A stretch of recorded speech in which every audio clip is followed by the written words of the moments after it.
Сайн байцгаана уу? Янч байна. За, та бүхэндээ өнөөдөр үйлчлэлийн сүнсийн талаар хэлж өгч бодъё. Тэгээд бас бэлэг авьяас байдаг энэ болохоор. Тэгэхээр Ром 12-ын 3-аас 8-ыг болон 1-р Петр 4-ийн 10-аас 11-ийг уншийе. Хүн бүр хүлээн авсан бэлгээрээ бие биендээ Бурхны олон төрлийн нэгүслийн сайн нэрмучиг үйлчил. Ярьдаг нь Бурхны илэрхийлээр яриг, үйлчлдэг нь Бурхны Бурхнаас тэтгэгддэг хүчээр үйлдэг. Тэгээд бүх зүйлд Есүс Христээр дамжин Бурхан алдаршуулгадах юм. Есүс Христэд алдар ба сүр хүч нь үеийн үед байх болтугай. Амен. 1-р Петр 4-ийн 10-аас 11. Энэ дээр үйлчлдэг нь юу гэж вэ? Үйлчлдэг нь Бурхнаас тэтгэгддэг хүчээр үйлдэг. За, Ром 12-ийн 3-аас 8. Надад сойрхогдсон нэгүсээр би та нарын хүн нэг бүрд чинь хэлье. Өөрийнхөө талаар бодох ёстойгоос илүүгээр бүү бод. Харин Бурхны хүн бүрд ногдуулсан итгэлийн хэмжээний дагуу эрүүл ухаанаар бод.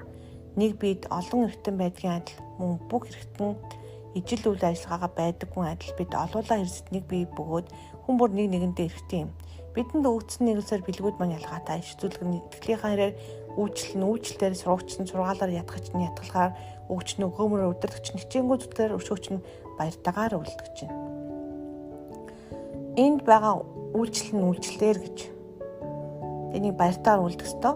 Түүнээс гадна бас эзний өгсөн хүчээр хийх ёстой гэж. Тэр үйлчлэлийн сүнстэй үйлчлэх бэлэг авьяастай хүмүүс бол үнэхээр олон төрлийн үйлчлэлт бол хэрэгтэй байдаг. Тэгээд үйлчлэх бэлэг авьяастай хүмүүс бас дуудсан дуудлагаас хамаарат янз байдаг. Хүүхдийн үйлчлэл юм уу, хоолны үйлчлэл юм уу, шамаарын үйлчлэл буюу хэрэгтэй хүмүүст нь зовсон хүмүүс туслах юм уу, хүчтэй зовлонтой хүмүүс эргэж очих юм уу. Эсвэл бүр хэрэгцээтэй газруудад хараад тусалдаг ч юм уу.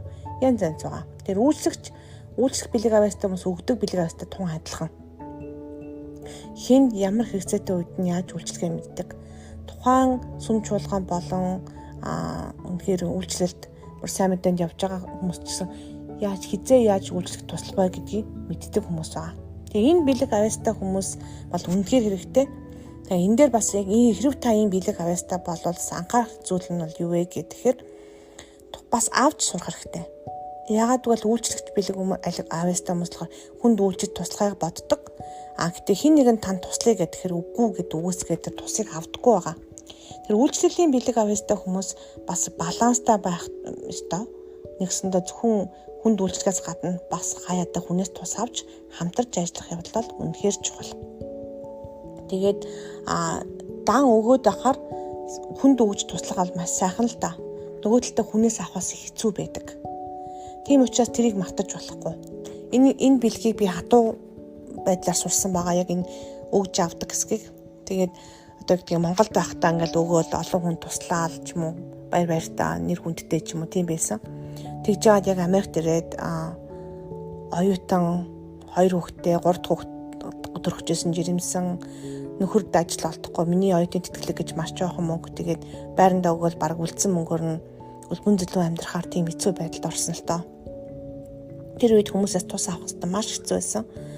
Тэгээд вирус нь авахгүй хэлэхгүй бүр гуйхчихгүй байсан. Тэгээд харсан ганц 2 хүмүүс тусалсан уу эсвэл одоо үнэхээр өгөх бэлэгтэй хүмүүс Бурхан үг гэж үйлдээд өгөгдсөн мэдэхгүй ямар ч гэсэн тодорхой хэмжээр Бурхан хангагдаад явж исэн боловч үнэхээр хэцүү байсан. Тэр үед Бурхан юу гэж хэлсэн бэ гэхээр энэ ч чи харж байна уу? Нөгөө талд нь байх хэцүү байна уу гэж хэлсэн.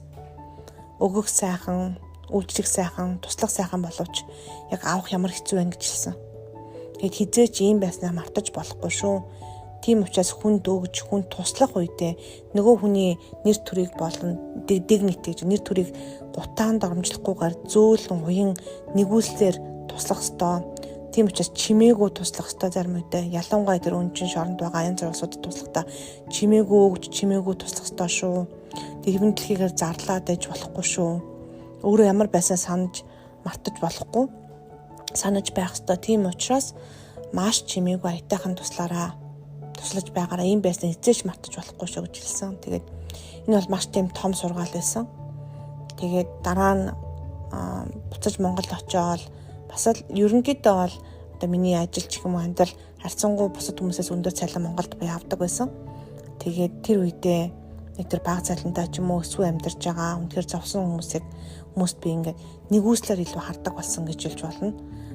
Хуучин бол одоо туслахтаа би тусалж ийн гэл нэг л илүү хүн байгаа юм шиг одоо би тэр хүмүүсээс илүү юм шиг байдалтай байсан бол тэр нь шал өөр болж урсан, харин Бурхны нэгүслэр Бурхны хүчээр хийгдэж байгаа гэдгээ сайн ойлгодог болсон. Тэгэхээр энэ бол хамгийн чухал нь шүү. Яагаад вэ гэвэл энэ бүх зүйл та бусдаас илүү байгаа бол яг сандаач илүү байгаа юм биш. Бурхны хүслээр Бурхан танд ерөөсөө учраас илүү байгаа. Их сурвалжны Бурханаас гэдгийг мартаж болохгүй. Тэгээд үнэхээр Бурханаас тэтгэгддэг тэр хүчээр үйлдэг гэж хэлж байгаа. Тэгэхээр Бурханаас тэтгэгддэг буюу Бурханаас ирдэг тэр хүчээр үйлчлэх явдал үнэхээр чухал. Тэгээд үйлчлдэг бэлэг авьяастай хүмүүст үнэхээр баярлалаа. Тэр хүмүүсийн ачаар үнэхээр Бурхны хаанчлал боловд хилдэг байгаа. Тэгээд энэ бэлэг авьяасыг сайн хөгжүүлэх хэрэгтэй. Нөгөө талд нь бас хүнээс авч хамтарч ажиллаж сурах хэрэгтэй. Хамт үйлчилж, хамтарч ажиллах. Энэ бэлэг авьяастай хүмүүс ингээд хүнээс юм авахтай дурггүй ч юм уу тийм байдаг байгаа. Ах үедээ амир ичдэг, буруу юм хийж байгаа ч юм шиг боддог тийм биш. Тэгээд тухайн үед бусдын өрөөлийг та хааж байна гэж хэлжсэн Бурхан. Нэгсэндээ үйлчлснээр тэр хүн өрөөгддөг байгаа. Тэгэхээр чамд бас өгснөөрөө тэр хаан хүн өрөөгдөх ёстой гэсэн үг. Тэгэхээр авахд бити айгаараа авсан бэлгээ бусад дахиад тарааж өгч болох байхгүй. Тийм учраас тэр авдаг сувгаа хааж болохгүй шүү гэж дахин сануулж илээ. Тэгээд өгсөн ч өрөөгдөн, авсан ч өрөөгдөн. Тэг өгсөн нь авсанаас илүү өрөөлтөө. Тийм учраас үйлчлэл үнэхээр чухал шүү. Гэтэ үйлчлэлтээс өөрийнхөө хүсэл зорилгоор үйлчлэх юм бол илүү ядарна. Яг Бурхны хүчээр үйлдэх үед харин хажигл болж хуурдаг ба. Нөгөө өмнө ч гэсэн баяр баясгалантаар хүлээж авдаг. Тэгээд эзний хүчээр үйлчлэх болтугай. Баярлалаа.